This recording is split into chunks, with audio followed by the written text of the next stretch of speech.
BA third semester ইতিহাস অনার্সের সমস্ত ছাত্রছাত্রী। পেপার CC5, তোমাদের পরীক্ষার বেশি দিন বাকি নেই, আর 1 মাস মতো বাকি আছে। এই শর্ট টাইমে তোমরা 10 নম্বরের জন্য মোট 6টা প্রশ্ন করো, 5 নম্বরের জন্য 7টা প্রশ্ন। কটা করলে এর ভিতর থেকেই তোমরা কমন পেয়ে যাবে। 10 নম্বরের জন্য যেগুলো করবে দেখে নাও। চোলদের সামুদ্রিক কার্যকলাপ সম্পর্কে আলোচনা করো।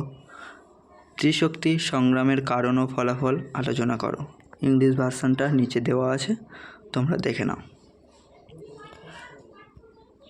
একাদশ শতকে মামুদের ভারত আক্রমণের প্রকৃতি আলোচনা করো। আদি মধ্যযুগের আঞ্চলিক ভাষা ও সাহিত্যের বিকাশ সংক্ষেপে লেখো। ভারতীয় সামন্ততন্ত্র সম্পর্কিত ঐতিহাসিক বিতর্কের উপর প্রবন্ধ লেখো। পরের প্রশ্ন, লাস্ট প্রশ্ন 10 নম্বরের জন্য। আদি মধ্যযুগে কৃষি ব্যবস্থা বিবর্তন আলোচনা করো। 10 নম্বরের জন্য এই 6টা প্রশ্ন করলে হয়ে যাবে।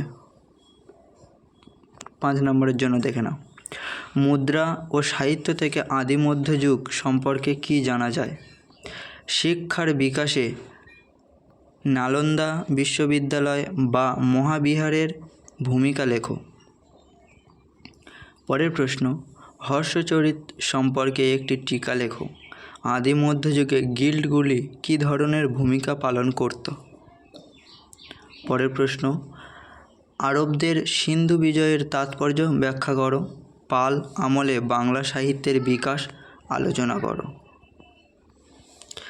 আদি মধ্যযুগে বর্ণ ব্যবস্থায় আদিবাসী কৃষক সম্প্রদায় জনজাতির গোষ্ঠীয় অবস্থান কেমন ছিল? অতিরিক্ত প্রশ্ন 3টে দেখে রাখো। ধর্মীয় সংস্কৃতির অঙ্গ হিসাবে ভক্তিবাদী উত্থান সংক্ষেপে লেখো 5 নম্বর। রাজপুত জাতির কারণ আলোচনা করো, এটা 10। আদি মধ্যযুগের স্থাপত্য ও ভাস্কর্য সম্পর্কে টিকা লেখো, এটা 5। এই কটা করো প্রশ্ন।